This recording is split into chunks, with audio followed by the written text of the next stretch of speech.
All right, so we have Nathan Tabor here, and Nathan has successfully founded and operated more than 24 businesses since 1999, grossing over $150 million in sales. His experience includes commercial real estate acquisitions and redevelopment, flipping 26 multifamily properties since 2006, raising over $1 million from investors and consulting on deals worth over $200 million. He is the author of the Work-Life Balance Program. Nathan, welcome, and I'll have you take it away. Hey, thanks, Dan. I appreciate it, and thanks to your team for putting this opportunity together. I know I've done some events in the past, and it's a lot of work, so appreciate you doing that. So what we want to talk about today is, let me get my share here to work, the 9 laws of renovating apartments. So whether you're going to hold them or flip them, or whatever you're going to do with them, or you're going to hold them for a while and flip them, here's some things that I've learned over the past 13 or 14 years of what I've had to do or needed to do and didn't do it the first time or the second time and figured out that I needed to do it. Dan did a good introduction there, so I'm not going to spend a lot of time on this, but I've been married since 2003, had a daughter born in 2005. I grew up in a little town called Owens Crossroads, Alabama. And if you've never been there, this was the headquarters for the constable who was running for sheriff when about 1982 or 83. So if there are any misspelled words in my presentation, I come by it honestly because I grew up in an area where that's how they spell headquarters. So won't go through the work experience here, and we'll skip through the real estate experience here since Dan did a good job on that. Just real quick on a side note, I am a coach and a consultant. I am an active investor as well. I'm a licensed real estate broker in the state of North Carolina. I do a lot of speaking and training, both in the secular and the religious world, and I've authored 6 books. And you can download any of these books. They're free. They're ebooks. Just go to nathantabor.com/real estate. This is on apartments. This is on getting started. This is the guide to due diligence, which is going to be a lot of the laws today.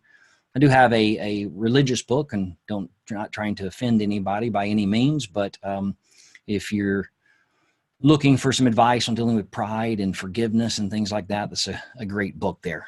All right, so I got a little quiz here, and let's see if my mini meter, I'm going to have to back out here for 1 second because it stopped the activate key on that. So give me 2 seconds here. If you go to Minty, well, it's probably not showing on your screen now. So let me,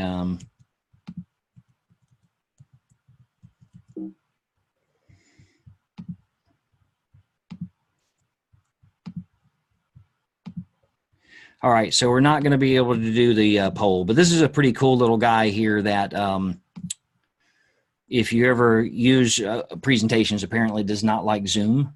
It's a pretty cool little thing called Mentimeter, and you can poll people during, but it does not like Zoom. And I just found that out. So we'll skip that. Here's the first law here. Be knowledgeable. Really look at the business. And obviously you're here today, so this is a good example. Learn, find out. When you start looking into this and getting into this, you want to, look at everything that applies to everything from the beginning to the end. So your property managers, your contractors, your housing authorities, state regulations, sidewalk laws. I mean, anything that touches or surrounds or influences a complex, you want to know about it.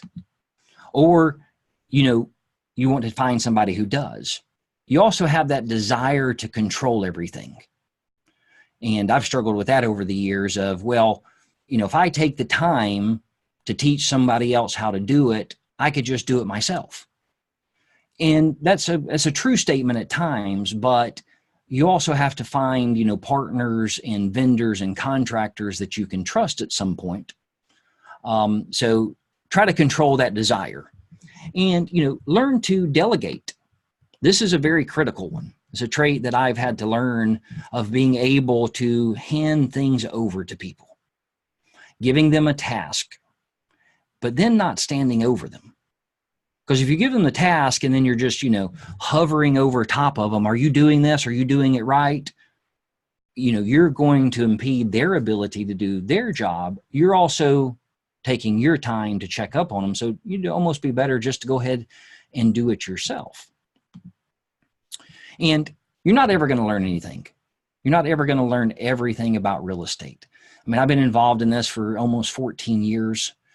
Done numerous deals, consulted on deals, and there are still things that come up that I'm like, I don't know.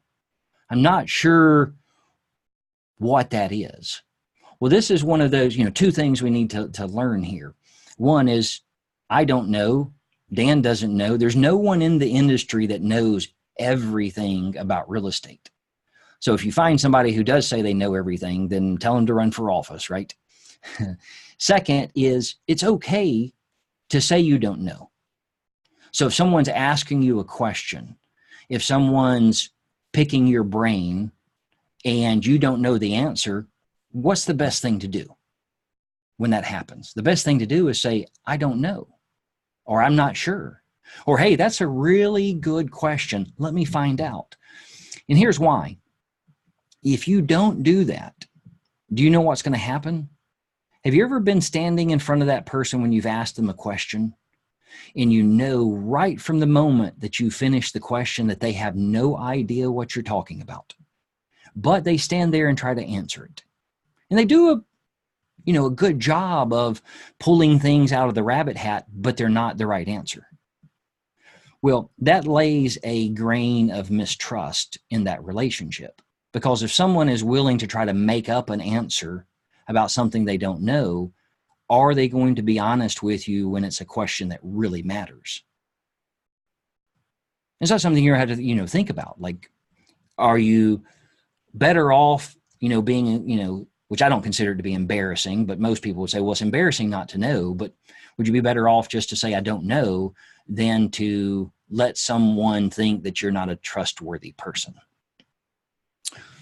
Ultimately, in this kind of section here of the knowledgeable, don't let your pride, don't let your stubbornness, don't let your arrogance get in the way of getting to where you want to go. Don't let it, I know exactly what I'm doing. I know exactly how I'm going to do it. And you just push down that path. Been there, done that. It will work for a time period. It'll work for a season. But when it stops working, then who's going to be around you? Who's going to want to continue to work with you or for you? So in the knowledgeable side here, don't be afraid to ask questions. If you don't understand something, or if you don't know something, find somebody that you can ask. Be as detailed and as specific in your question as you can, and don't fall prey to the, things have always been done this way. I can't do them any different, because it's always, that mindset, it's a good mindset to have at times, because it sometimes things don't need to be modified. Things don't need to be changed because they're, very efficient the way they are. But most of the time, you can find a way to do things a little better or a little more efficient. So, just be willing to have that mindset that it's okay to do things a little different. Now, here, if you're doing the same thing time and time again, and you're getting the same result, if you have an investor packet and you've met with 20 investors or 5 investors and they've all said no, there's a couple different things there. You're either meeting with the wrong type of investors. Maybe they're not suited for the type of real estate you're pitching to them, or the way you're pitching it. What you're saying or how your investment packet is put together most likely is the issue. So don't continue to do things just because that's the way they've always been done. You might need to modify those things. And ultimately in this, don't be afraid to seek advice and counsel from others. Don't be afraid to go ask and sit down with someone and, say right up front, hey, I want to come talk to you about, this issue. Be very careful, and if you're seeking the wisdom and counsel, and you're taking up someone's time to let them think that you're bringing an investor to the table, or you're going to do something. Be right up front, like, hey, Dan or Nathan or whoever, can I have 10 minutes of your time to ask you about this? That will go a lot further in your relationship building with people as well. All right, the second law here is to be thorough. And what I mean by that is the due diligence process, the renovation budget, the things that are going to happen pre-close. So you've written the contract, you've got a deal you're working towards, you're in that 30 days, 45, 60, 90, whatever you've put there. This is really before your earnest money goes hard. This is your free peek underneath the hood. This is where you get to ask all the questions, request all the information. This is that time period there. So we look at this, mistakes are going to happen. Mistakes happen in my life all the time, things that I don't control, things that I can't avoid. But there's a lot of mistakes in life that happen because of the choices we make.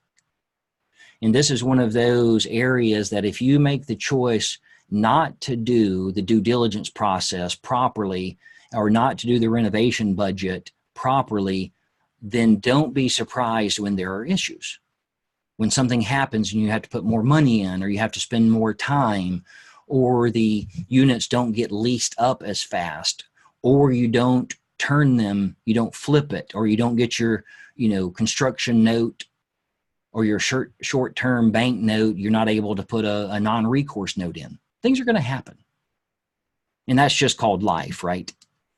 So there are ways to avoid these errors, to avoid these costly mistakes. Now, again, there are things that are going to be outside of your control that you can try to do everything you want to do. You think you've turned over every stone. You've been as thorough as you could be. Things are still going to come up because they're buildings and they're tenants, and there's a lot of moving parts in there. But these are the things I'm talking about that you should be doing.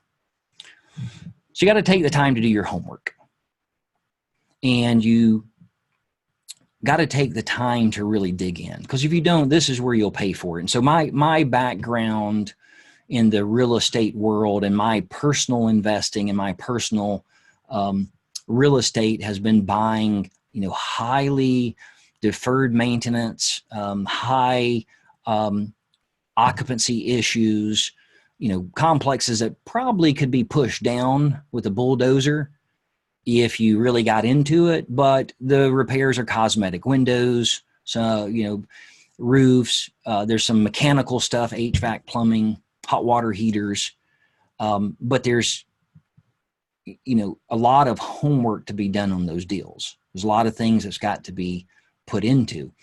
The hardest part of that is when you're in this mode right here, is you're not making money per se at the time you're doing it. So you're putting all this time in researching the property, meeting with contractors, putting budgets together and doing the due diligence. But in the end, if you're not able to renegotiate a price or you're not able to close, that's time that you've invested that you've not made money back on. And that's the thought process that comes up. But I want you to change, or try to change, your thought process in that mode there. This is the time that if you don't take to invest in this area, you're going to lose money. You're going to have issues.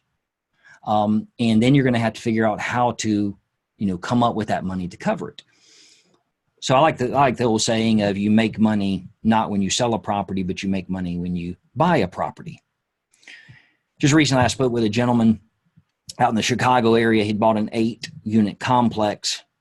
He was really excited about it. And as we were going over the deal, I said, did you factor in that the water and power is being paid for by you? It's not in the tenants' names. It was a $1,000 a month mistake. So it was $12,000 of expenses that he had missed. Well, on a 10% cap rate, that's $120,000 value difference. Well, an 8-unit complex, it was almost all the profit or all the equity that he had in the deal. So, these one little line items that you're looking through when you're looking through an expense sheet, does the management cost look right? Does the utilities look right? Do the repairs, the maintenance, the labor? If you're in an area that has snow or ice a lot and you don't see a line item for snow removal, that means they've just left it off. Property taxes, you need to verify that. When you're running the cap rate numbers in commercial real estate, as we do, missing $1,000 a month, $12,000 a year on a 10% cap rate's $120,000 difference. So when you start missing those little line items, they can add up really quick, and all the money you think you're going to make, you don't. Here's 3 things to kind of think about this. How do you verify income? And this is kind of where my book goes through on the guide of due diligence. But to verify income, do you know that a rent roll is only a verification of the lease? A certified rent roll from a CPA does not mean that that person is paying that amount. It means that per the lease, they're supposed to pay that amount. So how do you verify the income? Bank statements. If you can't get bank statements from someone and verify how much money is being put into, in my business and my consulting and coaching to others, I say, if you can't verify it through bank statements, you cannot rely on those rent rolls. I've bought property before where the rent roll said $28,500 a month should have been being collected, and $7,200 a month was being collected. But all those tenants were there and all the leases were there. Just 75% of them weren't paying. So that's a really hard lesson to learn. Who owns what? This is my favorite one. Who owns fire hydrants? I've bought enough property that when I bought it, I just assumed the city, the state, the municipality, some government entity, until I bought a complex that found out that I owned a half a mile of piping and 4 fire hydrants that would have cost $86,000 to replace. Thankfully, they passed code and the insurance company was good with the fire marshal signing off on them. So you really got to dig in, who owns the sidewalk? Who owns the parking lot lights? I bought a complex before where I just assumed the parking lights in the parking lot was, by the city or the local municipality. And they ended up, there was 12 of them, and they ended up being $42 a month each to keep on. Throws your numbers off drastically when something like that. And then add 30% is my rule. When doing renovations, putting a budget together, if I put a budget together and it's $100,000, I add 30%. Whatever it is, I add 30% to it. If I got a holding cost number that I'm putting to the side, I think I'm going to need, $50,000 to cover shortfall of cash flow until it gets renovated and released up, 30%. Just has been a good rule, a good number. That way I don't have to go back and try to figure out where the money is coming from. All right, so 21st century. And probably most of the people here, maybe, I don't know what the crowd mix is here, but technology is your friend. We are in a technology-based society. Everything we're doing these days, I don't know where my cell phone is, sitting around here somewhere, but you can order your food and they'll deliver it right to your house these days, right? Sorry, got a little glip there. But too often we use these tools in our personal lives. We use them in the things that we have going on, the social medias and the apps. But something about when it comes to our businesses and it comes to the apartments and it comes to what we're running, all of a sudden these programs are too expensive. So we end up just doing things with, traditional Excel sheets or ledgers even. And I don't know why. Because if you're buying a $500,000, $1 million, a $2 million, a $3 million deal, spending $100 or $200 a month on technology to manage and to run that complex seems like something that would be a no-brainer. If you're going to keep this property and you're going to kind of be a passive investor or a absentee owner in a sense, letting a management company run it, and you plan on keeping it for 6 months or 6 years or 15 years, at some point you're going to sell it.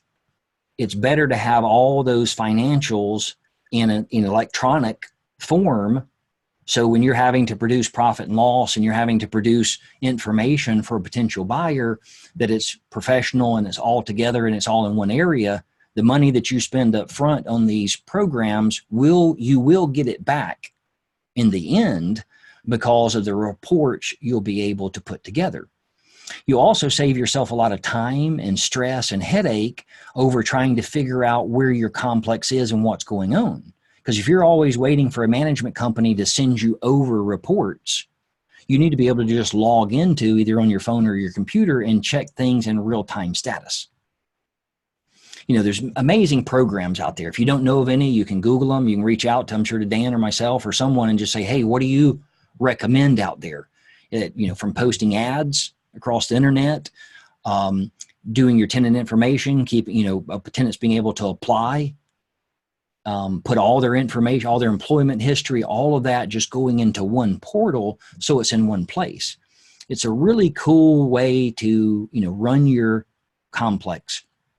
Now, you get into the bigger deals, the syndications, all that, they're already doing it. So this is more aimed towards the person who is you got a partnership or you're single, investor and you're putting these things together. You also need to look on the technology side. What are other people saying about you? What are your Google reviews? It's amazing when I go in to start looking at a property and there will be 2 or 3 years worth of reviews and they're 1 star out of 5. And it's like, oh, this person never called me back. I mean, they're simple little things but nobody ever went in and posted a response to the review. No one ever actually asked their tenants who were good tenants, hey, would you go review my property?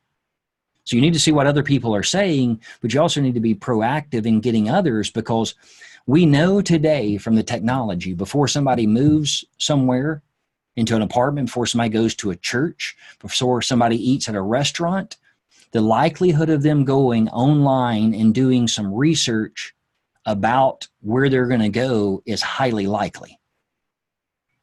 So, if you're having trouble getting tenants into a current complex you have, start looking online to see what others are saying about you and then start monitoring that. Oh, there's my Cutest Kitten again. I was going to do that again, but sorry, that's not working there. Dan, how are we doing on time? I think we have an hour today, right? Looking for my phone to see where. The fourth in here is to be structured and scalable. So what I mean by that is having systems in place that are reliable, transferable, and can be duplicated. Why do you think those would be important? I mean, do you plan on growing some? Do you plan on doing more? We need a business plan. According to the Small Business Administration, 85% of small business owners, and that is categorized of people who have employees of 50 and under, 85% don't have a business plan.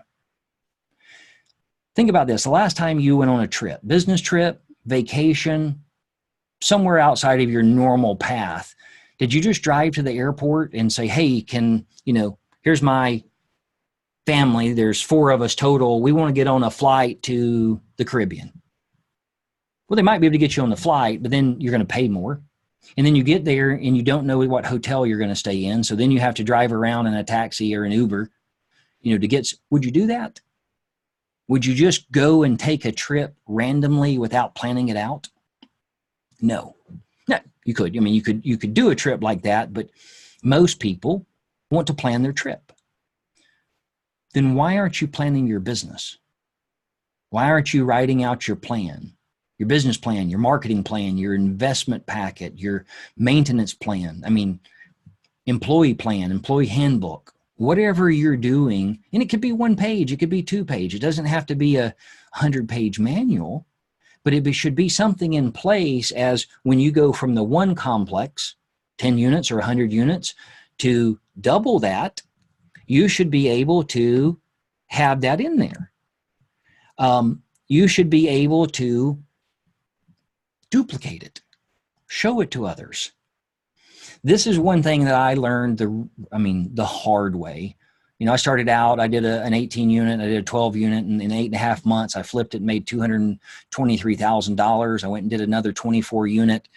And within 4.5, almost 5 years, I had 7 complexes, 399 units, and I didn't have the infrastructure. And I had to build the infrastructure after I had built the portfolio. That is not the way you should do it. And if you want to talk about the stress and the anxiety and the misery and the mistakes and the money lost, hit me up afterwards and I'll tell you about what you're going to put yourself into. So you got to plan your growth. You got to plan your business. You got to plan your strategies. Put it in writing. Anytime you're doing anything, whether it's with a vendor, a contractor, a partner, put it in writing. Don't let agreements be verbal. Don't let it, if you'll do this, this is what I'll pay you. Or, hey, let's be partners and we'll do 50-50. Because what happens, those partnerships or those agreements are great until what? Something goes wrong. And then as soon as something goes wrong, what happens? Well, I thought you said. Well, I thought you were going to do. And you create an environment of conflict or miscommunication and potentially lawsuits.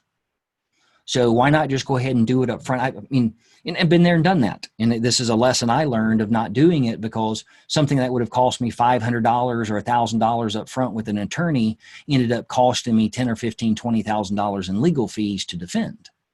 So it's a really good ROI to do things in writing to avoid problems down the road. Because a person can hear something, but they interpret it the way they want to. Now, I'll use a point on food. If I said, hey, would you go get me a hamburger? Immediately in your mind, you picture what kind of hamburger you want or you think that I would want. I guarantee you it's not the type of hamburger that I want. So that communication key is very critical to make sure that you're writing down what the expectations are, who's doing what, when they're doing it, how it's going to be done, and all of that. So you don't have, when a problem does come up, you don't create another problem. And then you want to keep records of everything as meticulous as you can, and maintain that organization. At some point, you're going to need to refinance your property, or you're going to want to sell it, or you're bringing a partner, whatever it is. Have you ever gone to buy a deal or partner up with a deal and you get a box, one of the cardboard boxes that you buy, and you put it together, and inside that box is a pile of paperwork, handwritten invoices, copies of checks, and it's like going through this mess. Does that give you a good impression of that property, or does that immediately think, well, if the paperwork is this messy, this disorganized, what about the rest of the property? Well, yeah, it leads you to think that there could be other issues there. There might not be. So you want to make sure that you're giving confidence to your buyers or to your partners or even to your bank that, hey, this complex is being ran in an organized, efficient way. Think about this.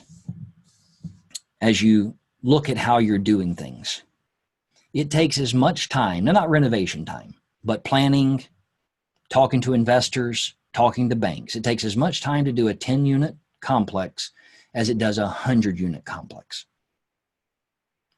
Now, yes, there's going to take more time to do your due diligence to walk 100 units as it does to walk 10 in that, but it takes the same amount of time to do a survey. It takes the same amount of time to do an appraisal.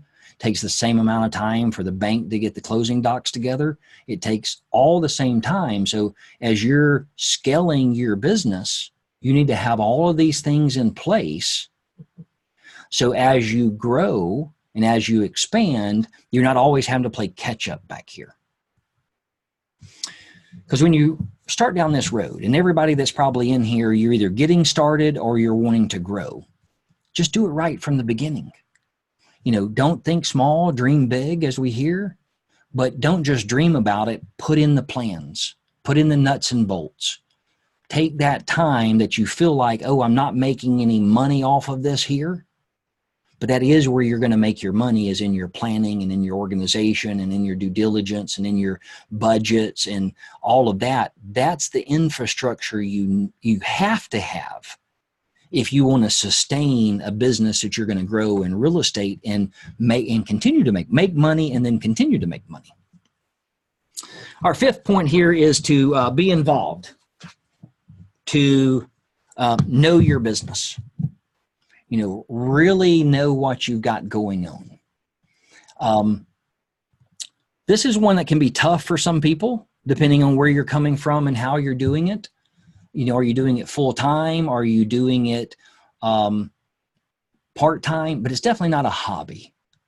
And I meet a lot of people who they're kind of like, well, I want to do this real estate because I want to become rich. I want to become wealthy. That can be a good strategy. But if you're just doing it as, I can just run out and buy a complex and all of a sudden I'm going to start getting all this money in. After you try that, give me a call and let me know how it works out for you. Because that's not how real estate works. Now, Class A, some funds, some syndications, some things like that. I'm not talking about that. I'm talking about if you're doing individual deals, you're doing Class C, Class B, kind of deals on your own where you're in charge of everything or you're in the process of hiring everyone. Because this is kind of a 24-hour business because there's a lot going on. There's things that are always happening in whether your management company is involved or yourself. Your apartment complex is a business that needs to be run accordingly. You got to have that infrastructure and you got to pay attention. Are you looking through those weekly or monthly reports? Are you making sure your budget is staying in line? Are you making sure that all the monies are being accounted for? Because you got to be fully engaged in all aspects of the business. Even if you're not there on the day-to-day, you still got to make sure that things are being ran properly. So just sticking a management company in place or sticking a manager in place and then just kind of walking away. Again, all this is coming from things that I've done. I thought I could hire people who would have my best interest in mind. And they did. They were good people. They were good, solid people, but no one cares as much about your money as who. I could make a wife joke here, but I will sustain from that. I'm not going to make that kind of joke. But you care the most about your money. So when you're in this business, if you care about your money, care about what's going on in your business. Take the time to run the numbers, to look at the budgets, look at how things are being, do a spot inspection, stop by and see the quality of the maintenance work, the quality of the renovations, the quality of the turns, and make sure that people are doing things the way they should be and the way you're paying them to do it. There's a lot of times I've paid someone to do something and took their word that it had been done, went by a couple of days later, and guess what? The work wasn't done. The materials to do the work were not there, and the phone number that the person had been disconnected. Has that happened to anybody? I mean, I know I'm not the only person that has happened to. So you got to pay attention to those things that are going on, and then you got to put measures into place to catch that. Like I'm to a point, and I don't care, this is nothing in a slide here, but I don't pay a contractor any money up front anymore. If a contractor doesn't have, I'll go buy some of the materials and give a portion to them up front to start, but I don't give them all the materials. And I don't pay them until at least a third of the work is done. And I grew up, my dad was a painter, a contractor. So I know it's tough and it can be really tough on some folks, but if somebody doesn't have enough money to float a third of the work, it depends on how big the job is, right? And we break everything down. If it's $100,000 job and there's 10 units to be renovated, then they're paid a third on each unit. So they can get money coming in pretty quick. But if they don't have that money to float that, you can get in a situation where they're using your money and your materials to finish other jobs that they're behind on. And that creates a huge problem in your cash flow and in your ability to get those units leased. So you got to just be careful of some of that there. in this of being involved in that, it doesn't mean you have to do the work yourself.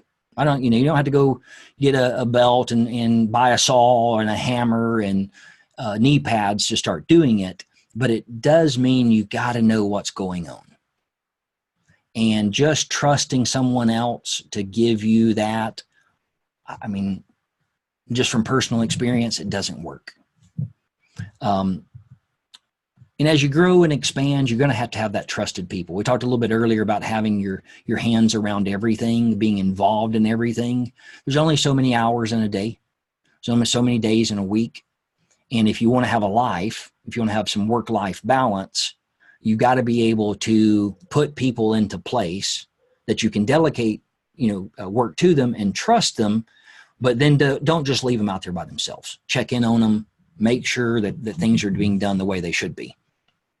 Because here's the sad reality of it.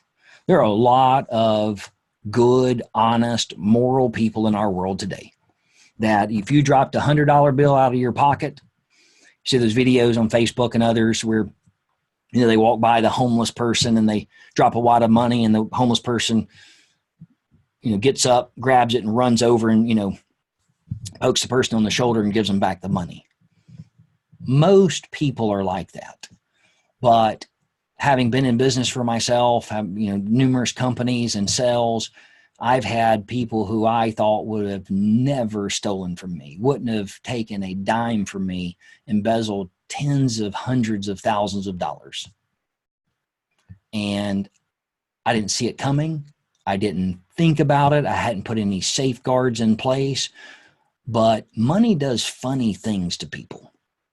Money is not money itself, but the love of money, I guess you could say, the greed, the desire to have something that they don't have. So you got to put some things in place.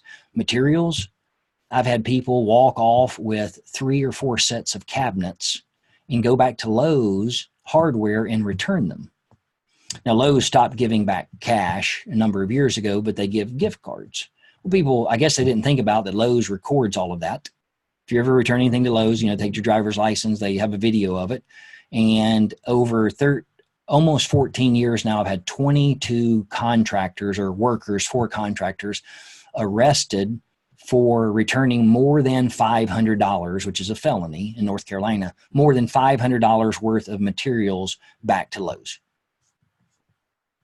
Boards, shingles, things that they didn't think were going to be, missing. In the first 3 or 4 deals I did, I don't know how much people stole. But after that, I started putting in place measures to track all the materials that were delivered. We've got those big 52-foot tractor trailers and started putting them on. And instead of having, just loads of materials, we would have materials enough for 2 units or 3 units or 4 units. Everything was tagged and tracked. It's really sad that we're in a society today that we have to do things like that. But if you don't, I guarantee you're going to lose money because there's going to be one person or one bad apple in that group that's going to steal from you. And you just got to make sure you have something in place there. The 6th point here is to be capitalized. This is one of the toughest areas that I, as an investor myself, people are like, hey, why don't you do a $20 million deal yourself? Well, I got 3 reasons why that I don't do a $20 million deal by myself. And I learned this wisdom. These words of wisdom came from my granddad. He's passed away now. He's been gone for 15 years. But these were the 3 things he told me when I asked him one time. I said, Pop, his name was Pop. I said, Pop, you drive that old truck. I said, why don't you go buy you a new truck? He looked at me. He said, there's 3 reasons. Now, remember, I grew up in Owens Crossroads, Alabama. He said, there's 3 reasons why I don't go buy a new truck. I was like 7 or 8 years old at the time. And so I'm looking up at him with those big eyes of, here comes something. He says, 1, I ain't got the money. 2, the other 2 reasons don't matter. Pretty good advice, right? You don't have something normally because you can't afford it. So you got to be capitalized in this business. Having little or no cash in an account after you've done a deal is a very precarious situation to be setting in. Very dangerous situation to be setting in. Why? Well, because if you're doing a deal and there's somebody who's watching or somebody who's out there who's going to watch it later who's done a deal and has not had one single mistake ever happen. There's been no material stole. The contractors have been done on time. They've done it at the price that they quoted it. There's never been any, water damage, from somebody leaving their bathtub on. There's never been a kitchen fire. There's never been an HVAC unit stolen. I mean, they just had the perfect complex. If you're that person, please reach out to me because I would love to partner up with you because you have a stroke of blessing or luck that most people don't. You got to have some money in there because things are going to come up that you don't plan for. Random things that's happened to me in the past. Complex 40 years old, been there for 40 years. That dumpster has been sitting in the same place for 40 years. And one of the dumpster companies has come weekly, 52 weeks times 40. That's how many times they've been there. And as soon as I bought the complex, the city or the town or municipality shows up and says, oh, by the way, you have to have a 3-sided fence around that dumpster. Why? Oh, well, it's beautification, something another that was passed 3 years ago. It's, it's like $1,800.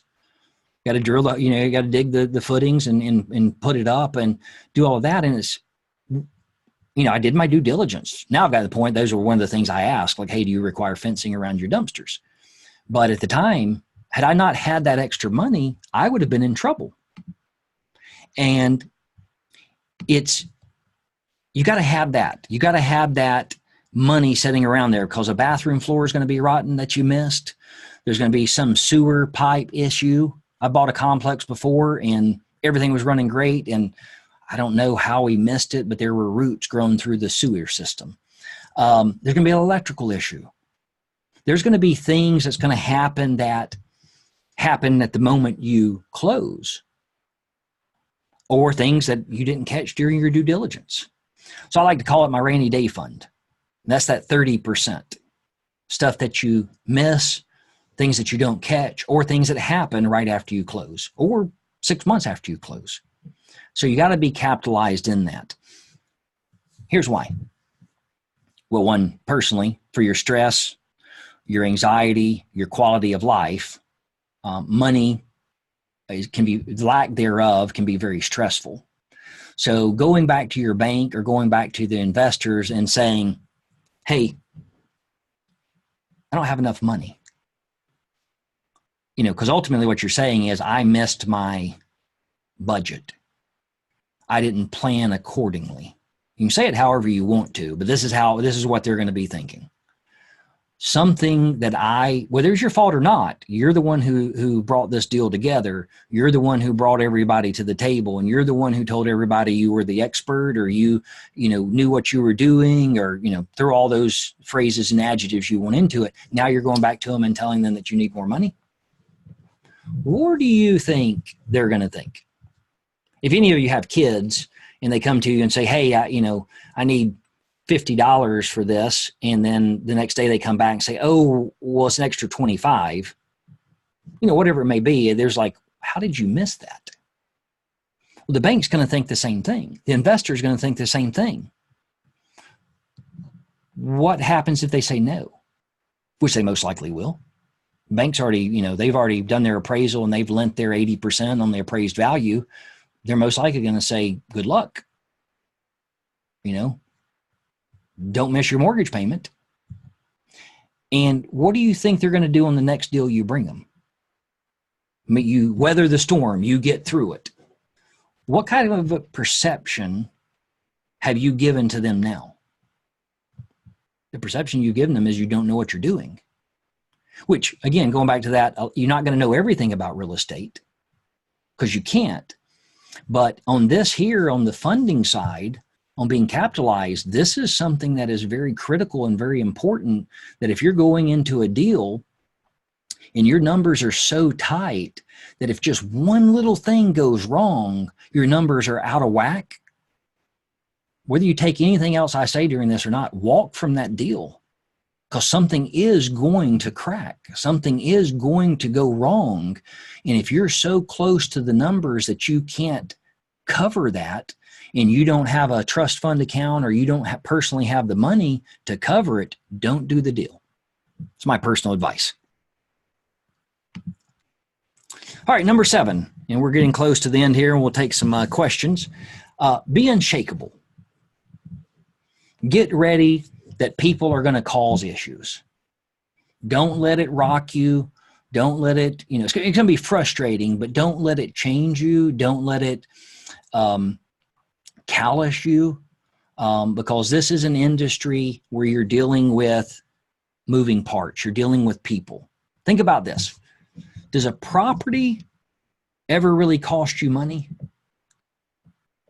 mean, there's deterioration, right? There's, shingles last for, they say 25 years or 30, 15 to 18 if you're good. HVAC used to last 30 years. Now, if you get 12 out of 1, you're doing really good. But what do I mean by that? Rarely ever does a property cost you money. This is what I mean by that. The people who live at the property are the ones who cost you the money, right? If you own a property, you know what I'm meaning on that, because small kitchen fire, clogged water pipe, I've had before, kid you not. And if any of you have cats, would you take the litter box and pour it down the toilet? Think about that. What does litter do when it gets wet? It hardens. In 13 years now, I've had 3 toilets that we've had to take out and dig out because somebody poured cat litter down their toilet. Just unbelievable. Stolen HVAC systems. People come up.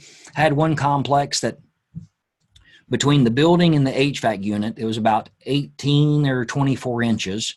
And there, so, a piece of copper pipe about this long from the HVAC unit to the wall where it went inside.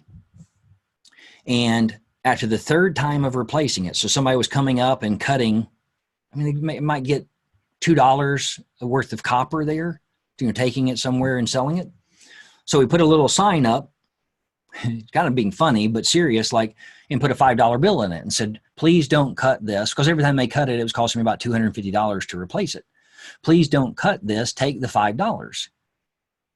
Well, about a week later, the $5 was gone, but they hadn't cut the pipe. So put another $5 bill in there.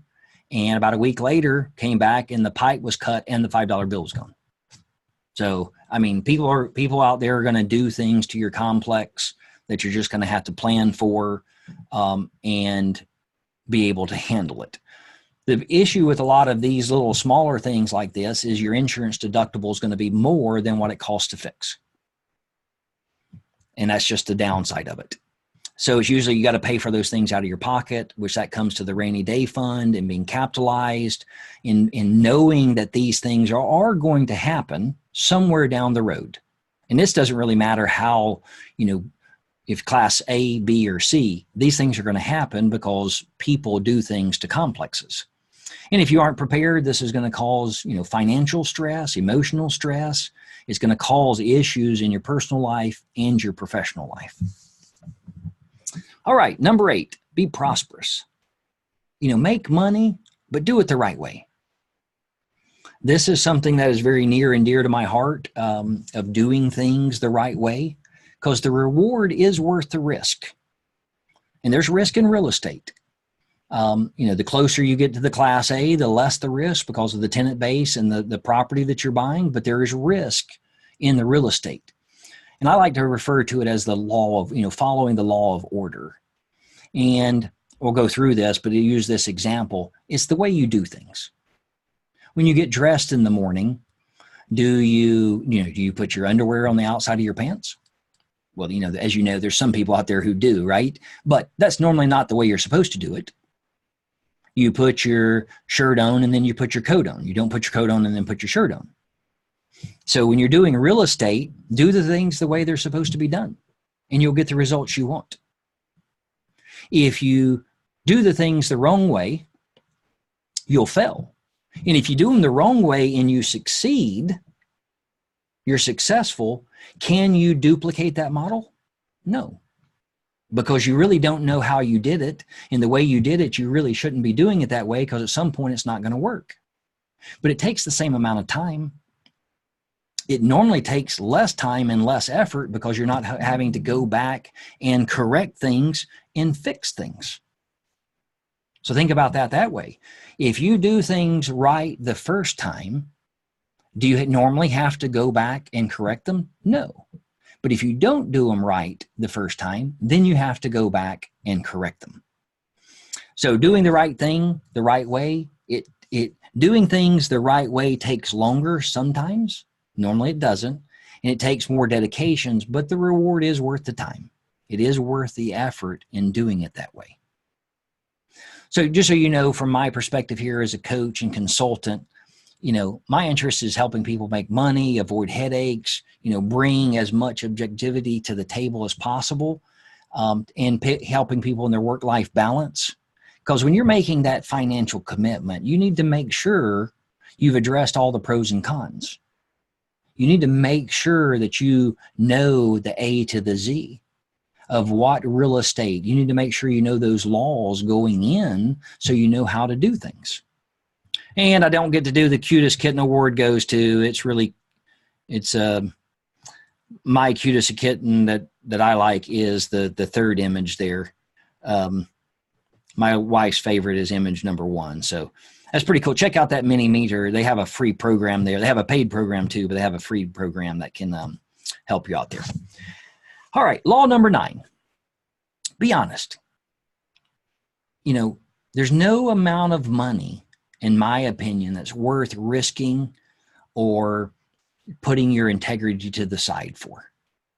I at one point would have been one of those people that, not really my integrity, but money was my focus. It was, how big can I grow my business? How much cash flow can I get every month? And so I did everything from an ethical, legal side, but I wasn't a kind person. I wasn't one that if a mistake was made, I wasn't going to listen to the excuse of why. It was like, well, if you made it, you fix it. Yes, that's the right attitude in the sense of the thought of it, but the way I did it wasn't the kindest or the best way to do it. So I want to encourage you, if you're doing this in real estate and your desire is to make money, there's nothing wrong with that. Go make as much money as you can. Go be as prosperous as you can. Go build the biggest real estate empire that you can. But when you get there, are you going to like the type of person you are? Are people going to like the type of person you are?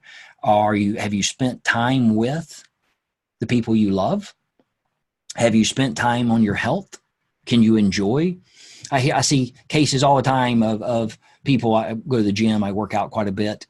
And, there's an 85, 90-year-old guy in there who's worked all his life, got more money than he knows what to do with, but he hadn't been able to enjoy it the last 30 years because of he's in such bad health. Well, that's not a good way to live your life. One of the most moving stories I've had in this was about 15 years ago. I was with a friend of the family's. We were actually at a NASCAR race, and they had sold out their company a few years earlier. There were a couple of brothers, and they each walked away with about $900 million cash.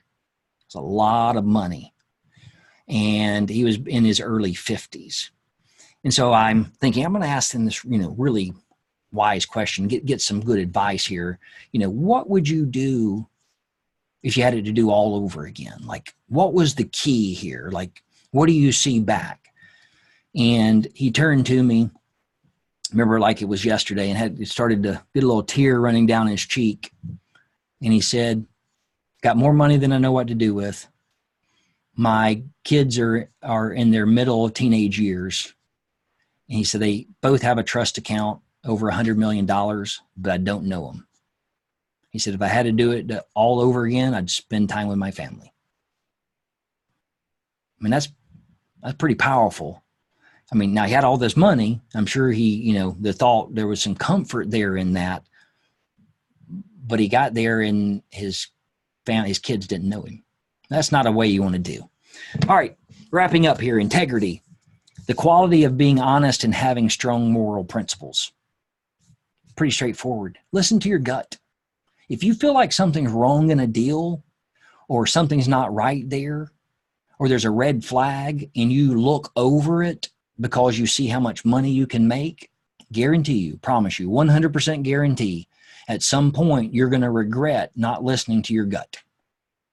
You're going to regret not waiting or being patient or digging in on that fact, because it will come back to get you. It might be a day, it might be a month, it might be a year, it might be 5 years, but at some point, if you know, hey, there's an issue here and I need to dig in, and you don't, it's going to cause you a problem.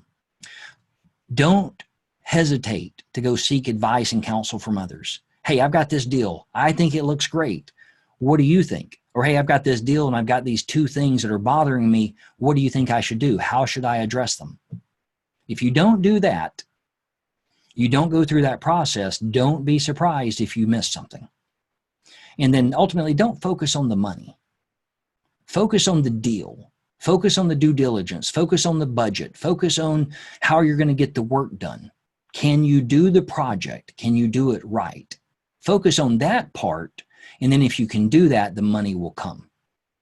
But if you're just focusing on the money, how much money you can make, you're going to miss things in your line items. Like the guy who missed $1,000 a month in expenses because he got so focused on how much money he could make, he neglected to do the things right or in the right way that he should have. All right, that's wrapping up my 9 laws of apartment flipping. You can connect with me on LinkedIn. You can connect with me on Facebook. Get a minute, do me a recommendation or a review. And if you want to talk about anything, I got free 30-minute calls. You can schedule it there at calendly.com/Tabor.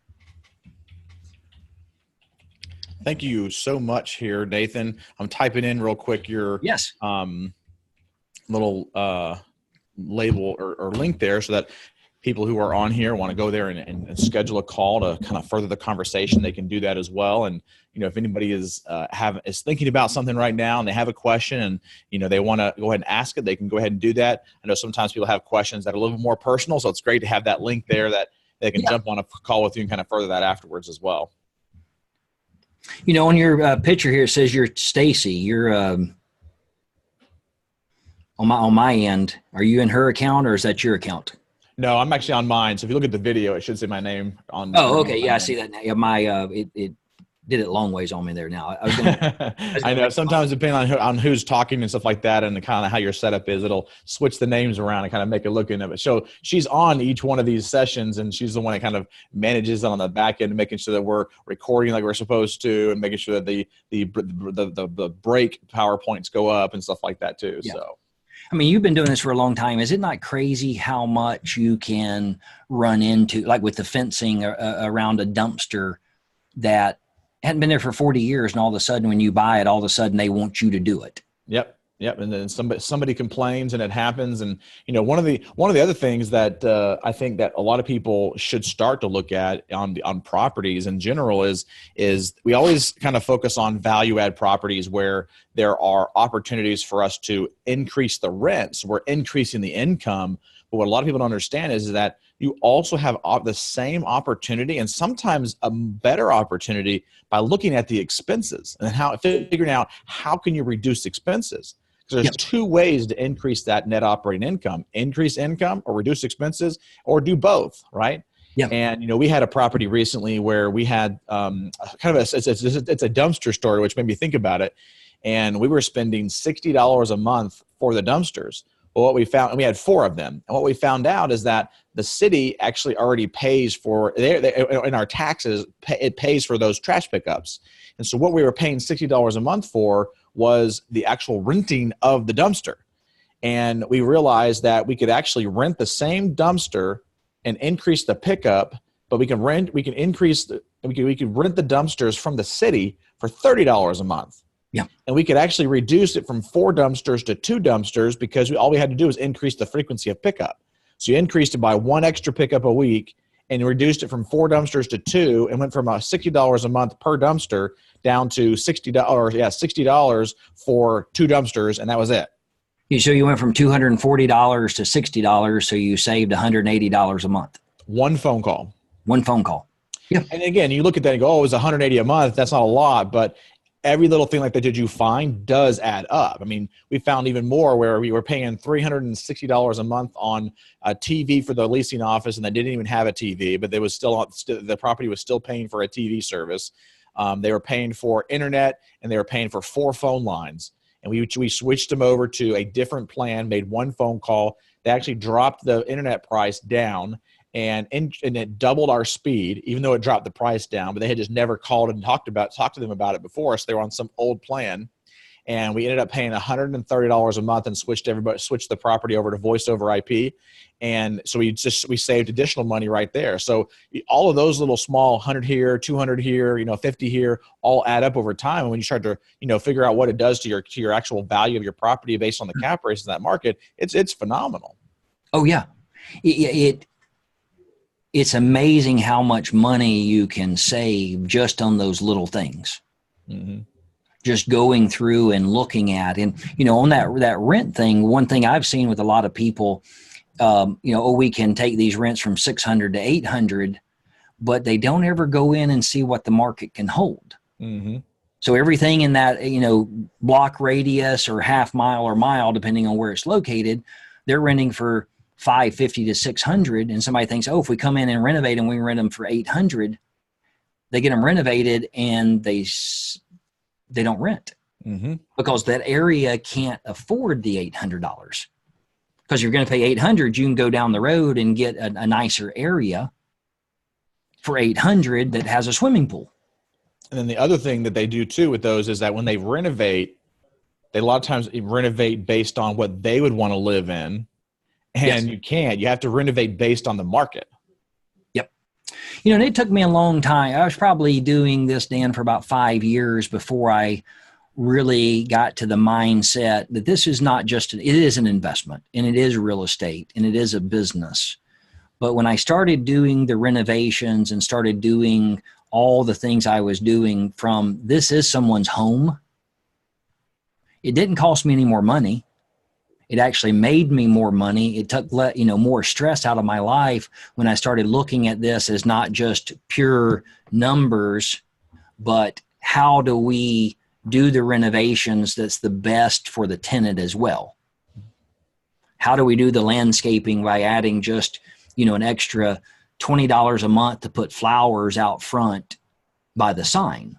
Just, little things that started increase, if we were going to increase the rent $25, $50 a month, just doing those little things changed the entire mindset of the tenant base.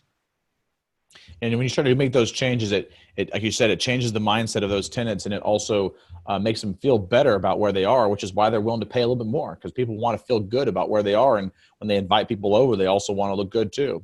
Right. I actually have a question in here from David. Have you ever done renovation while the units are occupied?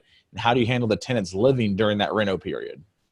Yeah, so we have 2 ways. One, it depends on what's being renovated. If it's just the kitchen or the bathroom that needs to be renovated, we can do a kitchen renovation in 1 day if we line up all the parts. So all the cabinets have to be there, all the countertops have to be in.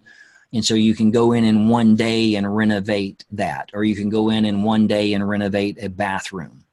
But you better make sure, your contractors, who they are, do they know what they're doing, and all the materials are there. We have done full renovations where we'll move the tenant out and put them in a hotel. And this comes back to the budgeting. I put this into my renovation that I know I need to move this tenant out for 3 days or 5 days or 10 days, put them over in a little suite type area and go in and move them out. When we have all, everything the flooring's got to be in, the paint, the cabinets, everything's got to be lined up to have it done. So as soon as we move them out, we're in there, we're renovating, we put it back, and then we move them back in. Yeah, that's a great point. Well, thank you so much, Nathan, for being here and sharing all these good golden nuggets throughout your session today. Looking forward to continuing to follow you and also having you on a future summit in January 2020 as well. Absolutely. Hey, thanks for having me on, and thanks for what you did today for Whitney and his family. That's quite admirable of you to take your time to send out to help that precious family with their adoption, because that's speaks a lot volumes about who you are as a person, Dan. I appreciate that. Well, I appreciate that, and I also appreciate you helping and supporting that donation as well, and providing a donation to the fund there. Yep, absolutely. Hey, thanks for doing this. I look forward to the next one. Sounds great. Thank you, Nathan. Thanks. All right, bye-bye. All right, we are going into a break right now, and let me see here.